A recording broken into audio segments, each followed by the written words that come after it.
¿Cómo prepararse entonces para estas alzas? ¿Qué recomendaciones nos puede dar usted para que las personas, nosotros mismos, tengamos en cuenta para enfrentar estas alzas que llegan con la inflación? Sí, yo creo que hay que ser mucho más juiciosos, digámoslo, con la estructura del presupuesto, ¿cierto? De ingresos y de gastos que nosotros podamos tener en nuestros hogares, ¿no? Está bien sentarse mes a mes, hacer efectivamente el presupuesto que uno va a llevar a cabo, digámoslo, para el periodo de tiempo y que efectivamente uno esté muy pendiente de cómo se van incrementando los precios de los diferentes bienes. Por lo general, la inflación de todo el año, gran parte de eso depende de lo que ocurre en los primeros meses. Enero, febrero, marzo, son como los meses en los cuales los precios de los bienes y servicios suben más que en el resto del año. Entonces, en estos primeros meses del año uno tiene que ser muy juicioso efectivamente con sus finanzas personales y con el presupuesto que uno mismo haga para su casa. Me llama la atención eso que dice, profe, y que usted dice que es en los primeros meses de cada año cuando suben más los precios. ¿A qué Sí. se debe esa situación? Claro, porque como viene el ajuste de lo que es el cierre del año anterior, ajuste de arriendos, por ejemplo, de lo que mencionábamos, ajuste también de pensiones, de los colegios, de otros servicios, salud, etcétera. Por ejemplo, los contratos, seguramente los contratos de medicina prepagada y demás, en este momento ya se están ajustando. Entonces, son los 3 meses en donde efectivamente mayores ajustes de ese tipo hay y por lo tanto, pues obviamente los precios crecen un poco más en estos primeros meses del año. Luego se va atenuando un poquito la inflación, crece nuevamente un poco hacia el cierre del año y ahí ya se promedia de lo que pasó todo el año. Pero efectivamente estos 3 primeros meses son los que más representan incrementos. Comentaba usted, servicios de salud entonces también suben con la inflación.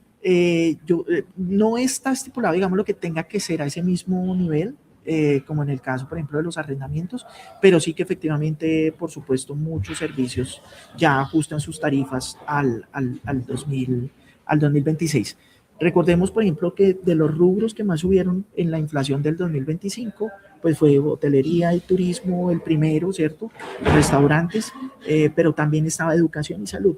Entonces, el problema de estos sectores de servicios es que como dependen tanto de la mano de obra, entonces efectivamente puede que el incremento del salario mínimo se sienta un poquito más en esos sectores y que sean efectivamente los que mayores ajustes hagan. Para ir cerrando, profe, que también me parece un tema importante. Ya hablamos que se subió el salario mínimo 23%, ya hablamos que la inflación quedó en 5,10%. ¿Qué pasa con las personas que no ganan un salario mínimo, que ganan más de un salario mínimo? A esas personas se les sube el salario, se les iguala con la inflación. ¿Cómo funciona eso para el resto de trabajadores del país?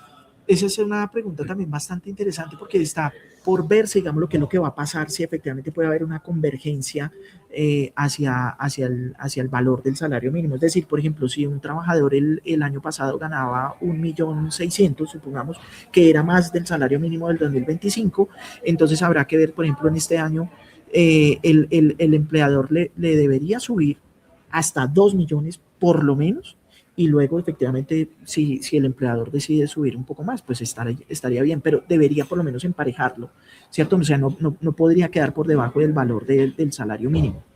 Quienes ganen más de ese valor, los empleadores son quienes están, digámoslo, en su libertad de poder definir de cuánto debería ser el incremento para el 2026. Obviamente hay que tener en cuenta también la inflación y que la pérdida o que la ganancia frente a la inflación no sea muy grande. Pero esto no es obligatorio. No. Los empleadores no están en obligación de subirle el sueldo a quienes ganan más de un salario mínimo en este caso, que sea más de 2 millones de pesos, por ejemplo, no estaría obligado a hacerlo. O sea, ya es cuestión de que el empleador quiera subir y ya depende de si lo quiere subir al nivel de lo que fue la inflación en el 2025 o menos, o más, dependiendo de lo que ellos sí, decidan. Claro, puede ser menos también. Bueno, profe, y ya la última. Se viene un año complicado del país, venimos de un 2025 bastante fuerte en temas económicos, se habló mucho del déficit fiscal del gobierno Petro, entramos en año electoral, vamos a tener nuevo gobierno este 2026. ¿Cómo ve usted la economía del país? Este año, efectivamente, hay un factor muy importante que tal vez no habíamos mencionado antes y es las elecciones. y eso por lo general lo que ocurre es que dinamiza la economía, hay mayor gasto, entonces uno lo que esperaría es que efectivamente en estos primeros 6 meses del año, mientras efectivamente llegamos a las elecciones, pues haya un mayor dinamismo, lo cual efectivamente también puede generar una presión sobre el nivel de precios. Eh, entonces, por ese primer año, esa primera mitad del año, uno esperaría que efectivamente la economía empiece a dinamizarse, el consumo, que empiece a ser un poquito más dinámico en la medida en que también los trabajadores empiezan a percibir un mayor salario. Y habrá que ver, obviamente, qué pasa con las elecciones, quién sería el ganador y qué empieza entonces a suceder en el país a partir del 7 de agosto que llegue el nuevo presidente a Colombia. Un tema importante también y que se movió mucho en el 2025, el dólar. ¿Cómo ve usted el dólar?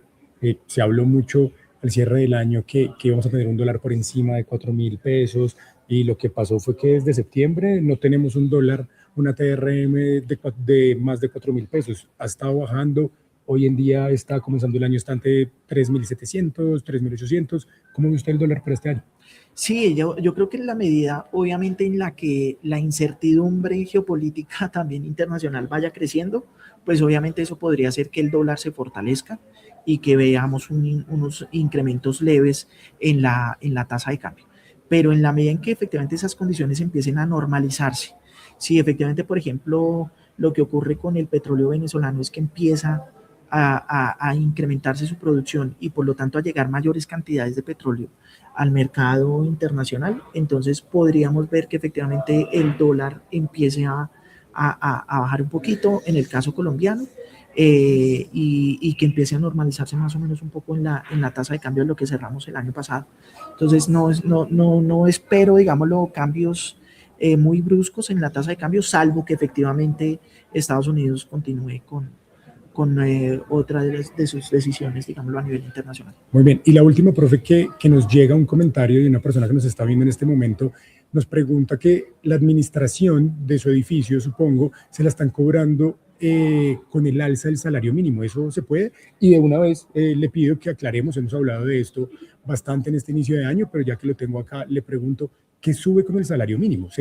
Con ese 23%, ¿qué se debe subir o qué tenemos que pagar de más de ese 23%? Bueno, con el salario mínimo, efectivamente, digamos, uno puede decir que los últimos dos gobiernos han hecho un esfuerzo en quitar esa indexación que había de ciertas cosas al salario mínimo, porque efectivamente era una unidad de medida bastante fuerte en el caso colombiano. Y bueno, hoy en día, por supuesto, digamos, por ejemplo, las multas de tránsito es algo que crece, por supuesto, porque está medido en salarios mínimos. Se ha hablado mucho también de lo que va a pasar con la vivienda de interés social, porque efectivamente también su indexación está en salarios mínimos. Al respecto, efectivamente, por ejemplo, los constructores han dicho que todavía no han determinado de cuánto va a ser su incremento, entonces en eso pueden estar un poco más tranquilos los colombianos porque todavía no tenemos certeza de que efectivamente vaya a ser el incremento también del 23%. En cuanto al tema de la administración, si está estipulado en el reglamento de propiedad horizontal del edificio, sí, lo pueden hacer. Si la asamblea acordó que efectivamente el incremento de la administración se dé por el salario mínimo y no por la inflación, se puede hacer sin problema. Eso es un acuerdo ya interno, digamos, de los propietarios del edificio.